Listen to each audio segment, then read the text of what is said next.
Voici l'erreur numéro 1 que font les dépendants ou les dépendantes affectives en amour. Bonjour à toi, j'espère que tu vas bien et bienvenue sur ma chaîne YouTube. Si tu cliques sur cette vidéo, c'est que probablement tu te reconnais dans le terme dépendant affectif, dépendante affective, et c'est un sujet qui me touche particulièrement puisque si tu l'as lu dans ma description ou si tu l'as entendu dans plusieurs de mes vidéos, moi-même je suis passée par la dépendance affective et sache que c'est quelque chose, une structure psychologique dont on peut guérir quand on a les clés en main qui nous permettent justement de s'en libérer. Alors juste si on fait une synthèse sur ce que c'est la dépendance affective, et bien la dépendance affective justement c'est une structure psychologique qui résulte en fait de la construction que tu as eue de par ton schéma familial, de par les rencontres, les premières rencontres que tu as fait, et qui font en fait que tu ne peux pas t'empêcher de t'accrocher aux gens, t'accrocher à l'amour, à l'attention, à l'affection des autres pour toi, parce que t'arrives pas à t'apporter ça en fait, et que t'arrives pas à t'apporter ce que tu te dois à toi-même, c'est-à-dire l'amour, le respect,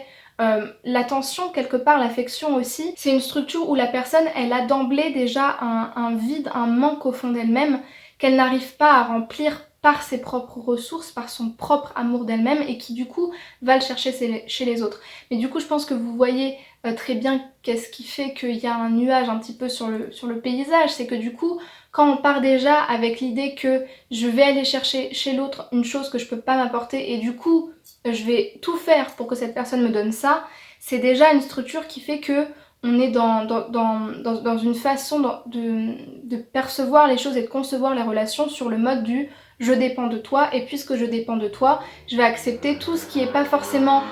bon pour moi mais qui peut m'apporter en retour une présence, une attention et tuer la solitude en fait que je ressens au fond de moi. Et dans cette vidéo, bon, j'ai pris un petit peu de temps pour expliquer le terme mais je pense que c'est important, dans cette vidéo je vais vraiment aborder l'erreur numéro 1 en fait que font justement ces dépendants et ces dépendantes affectifs en amour, en croyant que ça va justement faire qu'une relation va s'épanouir et va être équilibrée, mais qui du coup fausse d'emblée la relation. Mais avant de rentrer dans le vif du sujet, je vais me présenter, je m'appelle Chloé Merkeler et je suis ton experte en amour de soi et en relation homme-femme. Grâce à mes conseils, je t'apprends à t'aimer et à te valoriser et à devenir ce que j'appelle une femme ou un homme inspirant, c'est-à-dire cette personne qui inspire le respect, qui respire la confiance en elle et surtout qui aspire à une vie, à des relations épanouissantes. C'est tout de suite et c'est dans cette vidéo. Si je devais schématiser quelle était l'erreur numéro 1, l'erreur fatale, l'erreur fondamentale que font presque quasiment tous les dépendantes affectives en amour, c'est de croire en fait, c'est de partir du consensus, de partir de cette première croyance qui est fausse, que si je me sacrifie, si je donne tout ce que j'ai à l'autre, si je lui donne absolument tout ce que j'ai, même ce que je n'ai pas, même ce que moi-même je n'arrive pas moi-même à porter, si je me sacrifie à l'autre, si je lui donne en fait toute ma personne de manière déséquilibrée et totalement disproportionnée, alors cette personne est obligée de s'investir en retour. C'est cette idée que si dès la première fois que je la vois ou dès le début de la relation je lui donne tout ce que j'ai, que même moi je me mets au bord du gouffre et que je me plie en quatre en fait pour lui faire plaisir, alors du coup cette personne va forcément s'investir dans la relation et m'aimer pour qui je suis. Et en fait c'est une croyance fausse parce que l'amour c'est pas du sacrifice disproportionné de soi, c'est pas quelque chose où il faut que je me fasse mal pour être aimée. En fait, c'est une croyance qui est limitante et qui est dangereuse pour les dépendants affectifs parce que ça les pousse à encore plus en fait se livrer à des relations qui finalement ne leur correspondent pas. C'est comme si vous signez un contrat qui ne vous convient pas mais juste pour être aimé de l'autre et ça creuse encore plus votre manque d'amour propre et votre besoin de l'autre en fait. Donc dans tous les cas, se sacrifier pour être aimé, c'est pas un bon mode de fonctionnement. Bien au contraire, parce que si vous n'osez pas être la personne que vous voulez être, si vous n'osez pas poser vos limites et déterminer quelles sont vos exigences, non seulement vous n'allez pas pousser la personne à s'investir elle-même dans la relation, mais vous allez plutôt l'encourager à se dire ah ok, si elle est mauvaise, hein, ah ok cette personne se sacrifie parce qu'elle a besoin de moi, mais du coup je vais en profiter et je vais grappiller un petit peu plus justement dans sa blessure d'abandon, dans sa blessure de rejet, peu importe, ce qui fait qu'en fait elle a besoin de se sacrifier pour avoir mon amour, mériter mon amour. C'est pas un mode de vie sain ni pour vous ni pour l'autre et c'est pas quelque chose qui va faire que la relation sera basée sur un pied d'égalité et d'équilibre. Une relation, c'est 50-50. Alors bien sûr, il y a des fois où l'autre va vouloir mettre seulement 30% et l'autre personne 70%, des fois ça va être 60-40, des fois ça va être 90-10 quand il y a une personne qui est vraiment dans une mauvaise passe, mais ce qui est important c'est que dans tout le calcul qu'on va faire de la relation, on tombe sur une moyenne de 50-50. Si vous êtes à plus et moins, il y a un déséquilibre, il y a une personne qui profite de l'autre, il y a une personne qui s'investit beaucoup moins, il y en a une qui se sacrifie, et c'est pas normal et c'est pas épanouissant pour vous ni pour l'autre. Et je pense qu'aucune personne équilibrée n'a envie de voir son partenaire se sacrifier pour elle alors qu'elle-même ne se donne pas des choses bonnes, des choses qui soient de l'ordre du bon geste pour elle-même. Je pense qu'il faut savoir s'affirmer et dire en fait pour quel genre de relation on a envie de signer le contrat entre guillemets, c'est-à-dire savoir poser ses limites, savoir donner ses exigences et en fait si on remonte le fil un peu plus tôt pour pouvoir faire ça, ce serait de se connaître en fait, connaître ses besoins, connaître ses valeurs, connaître qu'est-ce qu'on a envie de voir dans une relation, quelles sont nos clauses du contrat, qu'est-ce que nous on est prêt à donner ou qu'est-ce qu'on n'est pas prêt à donner. Et bien sûr des fois il y a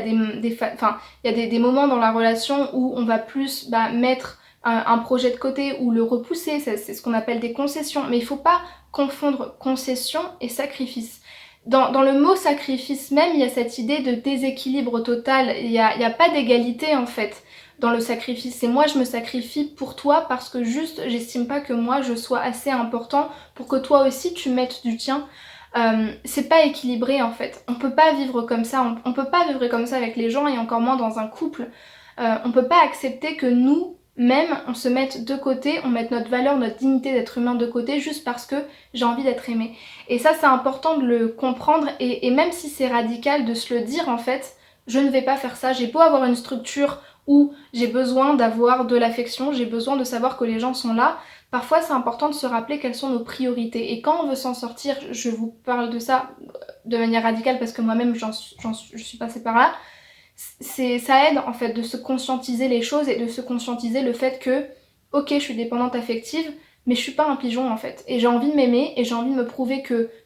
les relations peuvent être autrement, que je peux me choisir, que je peux me valoriser, donc non. Si cette personne pour être avec moi elle a besoin que je me sacrifie économiquement, physiquement, moralement pour elle, et ben je suis désolée mais c'est que c'est pas la bonne en fait et moi j'ai pas envie de rentrer là-dedans parce que moi je m'aime. Et à partir du moment où vous faites ce choix conscient de vous dire ça me fait mal, j'ai l'impression de perdre la chance de ma vie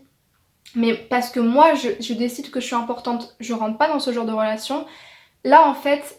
techniquement vous sortez de la dépendance affective. Et pour terminer je vais vous faire part d'une phrase que dit souvent Cristina Marquez, donc qui est psychopraticienne et spécialiste de la dépendance affective dans une de ses conférences. Vouloir donner de l'amour et vouloir être aimé en retour, vouloir être passionnément aimé, c'est pas ce qui fait de toi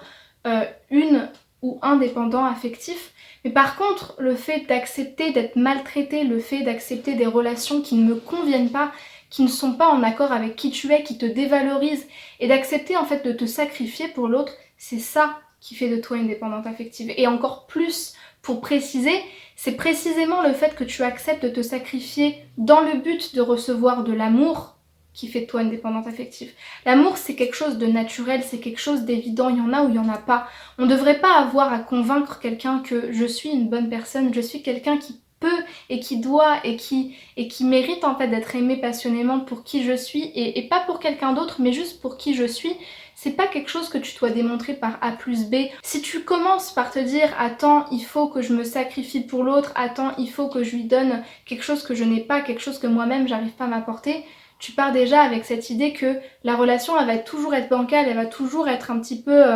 marchandière en fait quelque part et très commercialisée si je puis dire. Essaye de me dire qu'est-ce que tu peux mettre en place toi dans ta vie pour essayer de sortir de cette dépendance, des choses très concrètes. Est-ce qu'il y a des choix que tu vas faire ou des choses que tu vas dire qui te permettront de plus t'assumer, de plus te choisir? J'ai hâte de le savoir dans les commentaires. Et surtout, n'oublie pas de me mettre un pouce vers le haut si tu as aimé mon travail et aussi de t'abonner à la chaîne pour recevoir de plus en plus de vidéos sur le même thème. À droite, je te mettrai des vidéos recommandées sur le même thème de la dépendance affective ou bien des relations amoureuses pour que tu aies encore plus de conseils sur le même sujet. Je te remercie d'avoir regardé cette vidéo jusqu'à la fin et si tu veux bénéficier d'un appel expert gratuit avec moi, c'est possible, je te laisse regarder dans le lien qui se trouve en description de la vidéo et prendre ton créneau gratuitement et réserver ton rendez-vous. A très vite et à bientôt, prends soin de toi.